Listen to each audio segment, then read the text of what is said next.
¿Cuáles son lo que nos pide en el punto 5? Que es, nos dan esta función, que es una función racional, ¿sí? Y la idea es hallar todas las asíntotas al gráfico de la función. Entonces, ¿cómo podemos ir resolviendo este caso? Bueno, la primera idea que nosotros tenemos que tener en cuenta es qué tipo de asíntotas vamos a calcular. Por las opciones que nos da acá las cuatro opciones que nosotros tenemos, no tenemos asíntotas oblicuas, o por lo menos no se ven en esta parte de la materia, pero bueno, tengámoslo en cuenta porque son tipos de asíntotas que pueden llegar a aparecer más adelante. Dicho esto, sí, vamos a calcular las asíntotas como siempre.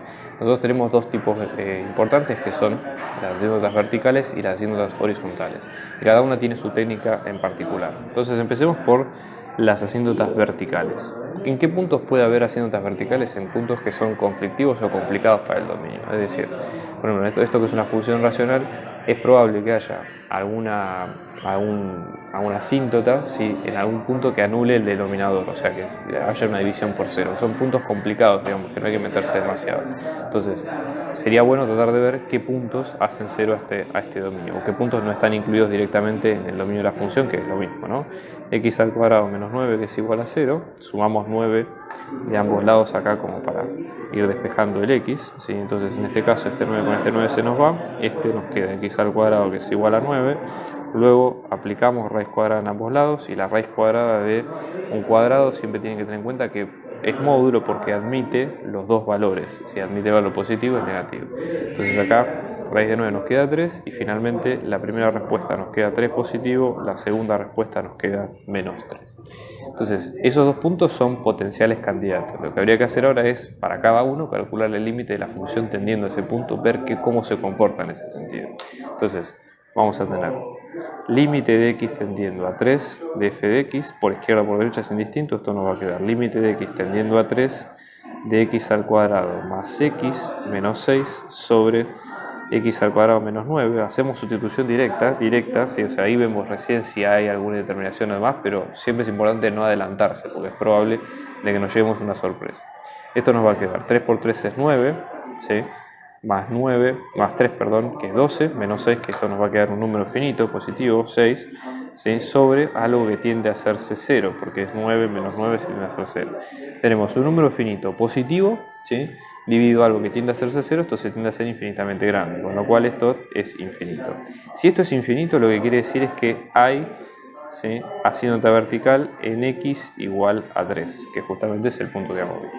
Hagamos lo mismo con x igual a menos 3. Entonces, por ejemplo, límite de x tendiendo a menos 3, hacemos lo mismo, es decir, hacemos sustitución directa con la ecuación, y fíjense, menos 3 al cuadrado es 9, más menos 3 sería menos 3, menos 6 sobre esto que es 9 al cuadrado, menos 9, esto tiende a hacerse 0. 9 menos 9, o sea que acá sí tenemos una determinación del tipo tendiendo a 0 sobre tendiendo a 0. Y acá hay varias opciones que se pueden barajar. Por ejemplo, podríamos probar de hacer L'Hopital, podríamos probar de tratar de hacer algo por el estilo que nos permita a nosotros salir de este lío, pero una de las cosas que se puede hacer, por ejemplo, sería tratar de factorizar una técnica, por este caso en especial, factorizar tanto numerador como denominador y ver si hay algún término ahí que podamos rescatar de todo esto. Entonces, pensemos lo siguiente, si hacemos la resolvente factorizando el numerador, vamos a llegar a que x al cuadrado más x menos 6, se aplican la formulita de menos b más menos raíz de b cuadrado menos 4 por a por c sobre 2 por a. Esto lo que les va a llegar acá, tienen a que vale 1, b que vale 1 y c que vale menos 6. Y acá lo que van a llegar es a que van a tener que x va a valer 2 y que es la primera raíz y que la segunda raíz va a valer menos 3. ¿Okay? Bueno, entonces, dicho eso, ¿sí?, entonces en este caso esto lo que vamos a tener es que el límite de x tendiendo a menos 3, esta función va a quedar x menos 2 por x más 3, y luego x al cuadrado menos 9 es una diferencia de cuadrados que sale con las raíces que calculamos al principio, o sea que x menos 3 por x más 3. Entonces fíjense, acá eliminamos estos dos, que de hecho estos son los términos que hacen 0 a la ecuación, hacen 0 está en la determinación que vemos acá, y volvemos a hacer sustitución directa. Y ahora lo que nos va a quedar es menos 3 menos 2, que nos va a quedar menos 5, sobre menos 3 menos 3, que nos va a quedar menos 6. Con lo cual esto queda 5 sextos. La conclusión de acá es que como esto no es infinito, acá no hay una asíntota vertical, ¿sí? La función es continua ahí y no hay problema. Así que no hay, ¿sí?, asíntota vertical en x igual a menos 3. Y hagamos lo mismo ahora para las asíntotas horizontales, que obedecen a lo siguiente. Para las asíntotas horizontales, la clave acá está en calcular los límites tendiendo a infinito de la función. O sea, tenemos límite de x tendiendo a más infinito y a menos infinito. Vamos a probar.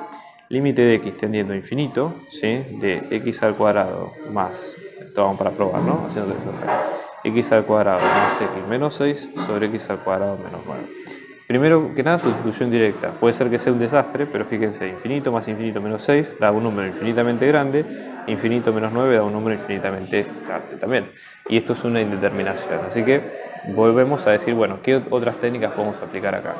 Acá lo que se puede hacer cuando tenemos un cociente de dos polinomios es tratar de dividir ambos términos por el término más grande de los dos. Entonces, por ejemplo, tenemos límite de x tendiendo a infinito de x al cuadrado más x menos 6. Acá tanto el numerador como el denominador, el más grande de todos es el x al cuadrado, o sea que ahí lo vamos dividiendo de este lado. Y después x al cuadrado menos 9, y acá en este caso tenemos x al cuadrado y x al cuadrado.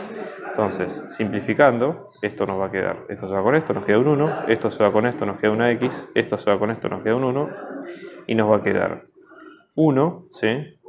Esto es algo que, un número finito sobre algo que tiende a infinito, que tiende a hacerse 0, lo mismo va a pasar acá y lo mismo va a pasar acá. Entonces vamos a tener que esto vale 1 sobre 1 y vale 1. ¿Qué quiere decir? Cuando hay asíntota horizontal, si es verdad que el límite de x tendiendo a infinito de esa función tiende a un número finito, sí hay una asíntota horizontal. Entonces hay, ¿sí?, asíntota horizontal en y igual a 1. ¿Sí? Recuerden que en este caso, si graficamos lo que encontramos recién, que es lo que nosotros hemos encontrado, asíntota vertical en 3, entonces acá teníamos en 3, toda esta recta que vemos acá, y después en 1, ¿sí?, y igual a 1, toda esta recta que vemos acá. Entonces la función probablemente haga un recorrido, ¿sí?, de este estilo, por ejemplo, de este estilo así, de este estilo para allá. ¿Okay? Ese sería un poco más o menos el gráfico aproximado. Y si hacemos lo mismo para límite de x tendiendo a menos infinito, si ustedes repiten el cálculo exactamente, ¿sí?, van a llegar a infinito sobre infinito, van a hacer el mismo paso acá y van a volver a llegar que esto es 1. O sea que la asíntota tendiendo a 1, como ustedes ven, se cumple tanto si nos vamos a más infinito o a menos infinito.